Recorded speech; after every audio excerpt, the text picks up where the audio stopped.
Premier Media's Mining Weekly is speaking to Vuslat Bayoglu, the managing director of Menar, a private investment company with an actively managed and growing portfolio of mining assets. Vuslat, it's great to chat to you again. You know, with the 4th South African Investment Conference coming up later this month, it's appropriate to recall last month's State of the Nation address.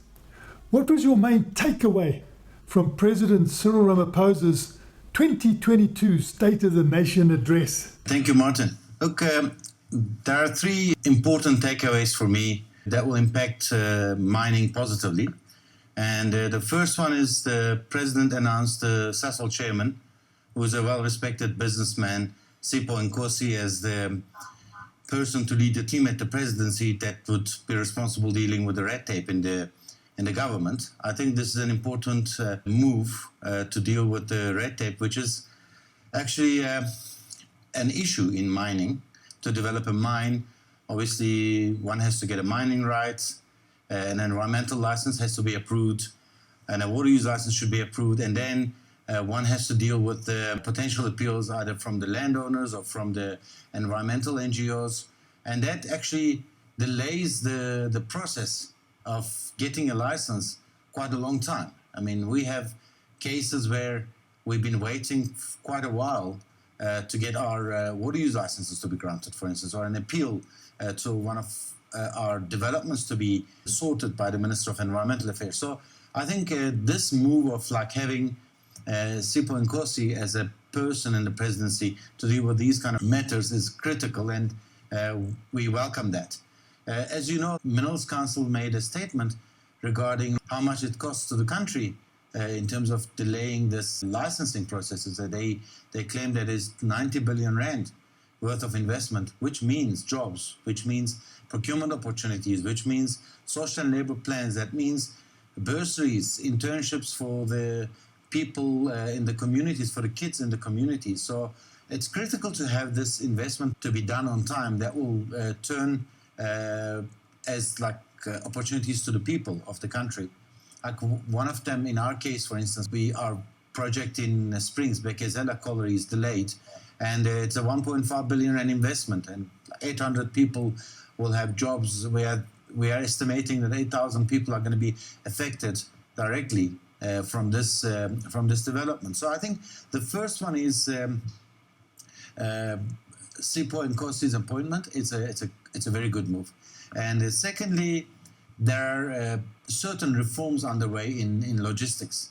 It was mentioned also by Minister of Finance regarding the access to Transnet's rail infrastructure, which is a very important move that could unlock a lot of potential for the mining industry, be it coal, be it manganese, be it chrome, or iron ore. It will unlock a lot of value, and I think it's the second important thing that I took away from President's State of the Nation address. And then the last one was President mentioned that business is responsible for creating the jobs, and government should create the enabling environment, which is also critical. I think if he acts on this statement and ensure that the minister supports this with the president's obviously instructions, then the decisions are going to be taken quickly, which would mean that new projects will be unlocked. Again, like I earlier mentioned, it would mean development, social development that will deal with inequalities in the society.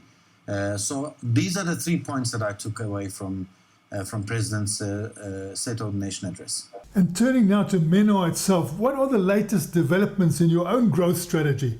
Look, we started the new mine in Kangra, we call it Udumo.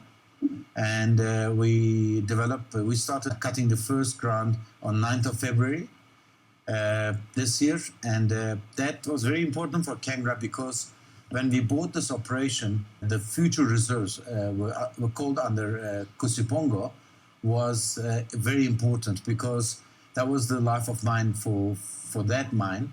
That was a life of mine extension.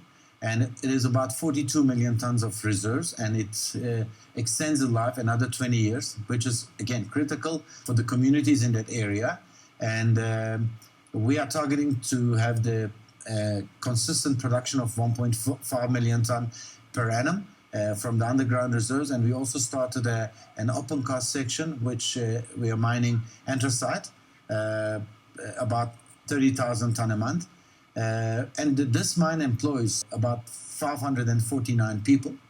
It's in Sipho Nkosi in Mpumalanga, and the extension of the life of mine is critical for the community in that area, and that was a big question mark before we bought the mine, and we achieved that extension in February last month, this year. And then the second one that I want to mention is we have got Gugulethu, which is in Hendrina area, an open cast and underground steam coal mine. It's fully licensed. We got all the licenses. We are in the final negotiations with the landowners. So we are hoping that this mine can be started either third or fourth quarter of this year. It will be a 600 million rand investment, and the plan is to mine 200,000 ton a month out of open cast section, which has got about 14 million ton reserves. And then the underground section is we're going to access from the open cast. It will have, we will produce 150,000 ton a month, and it's got a long life. The reserve is 118 million tons. So the mine has got a 35 years of life of mine. So the phase one is going to be the open cast, and then we will add the phase two, which is going to be the underground mine. And third one is that I want to mention our Bekezela mine in Springs. We are waiting for the long overdue water use license.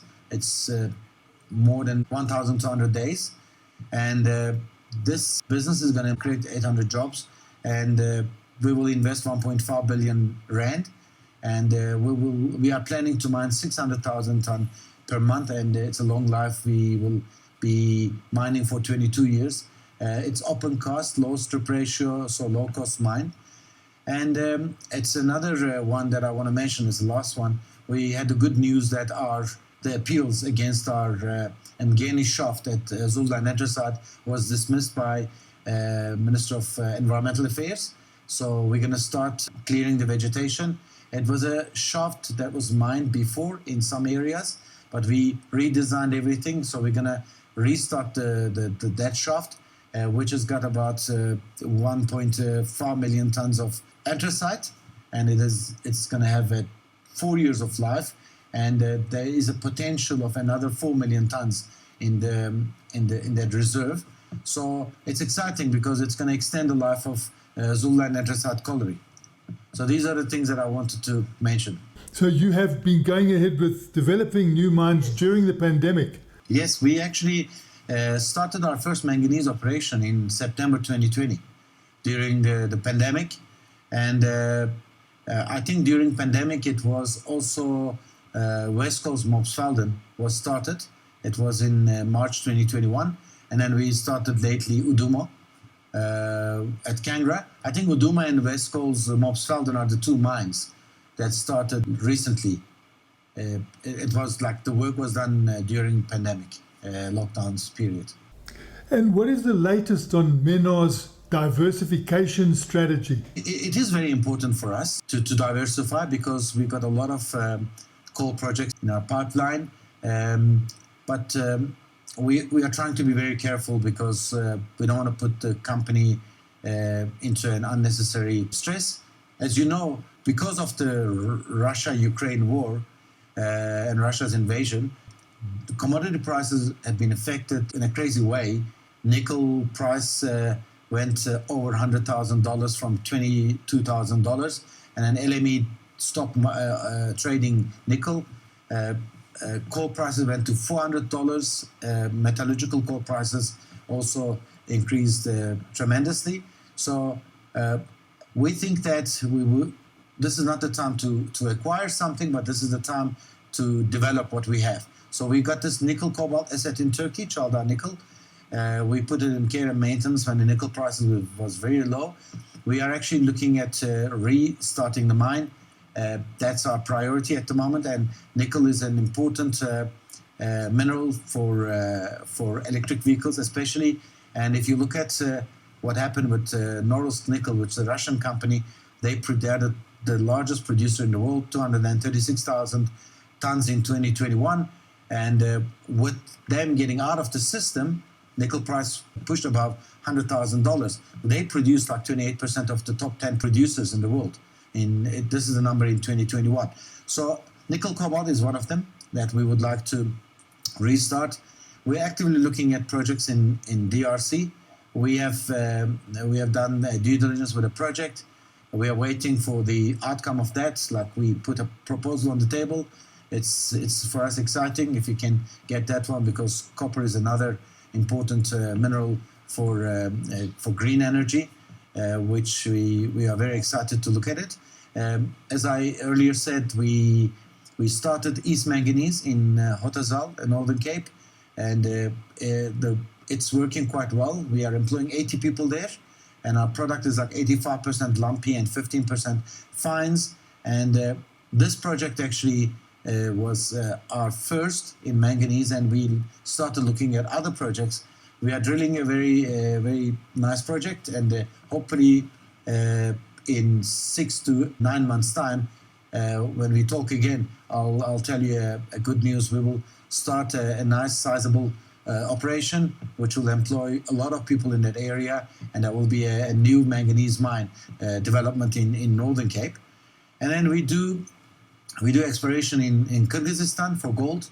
We are planning to drill another 10,000 meters this year, and we are hoping to finalize our exploration for gold in Saraysay project by 2024. It's also an exciting project for us. Gold price is doing very well, and we think that it's not gonna go down tremendously like it happened in the past. It's gonna stay at the levels that we have now. So when we finish drilling, hopefully we will try to develop that project by 2025 with all the plans done. So these are the latest at Menar. And communities are very important these days. And what are the highlights of your contribution to sustainability and to development?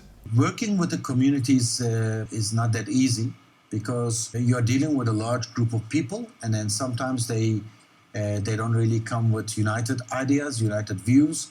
But what we decided to do is, like, obviously at each and every mine we've got a community forum that deals with the business opportunities. We also have a community forum that deals with the jobs. So if there's an opportunity regarding jobs, we make sure that we vet the people, and then we employ the people from the community.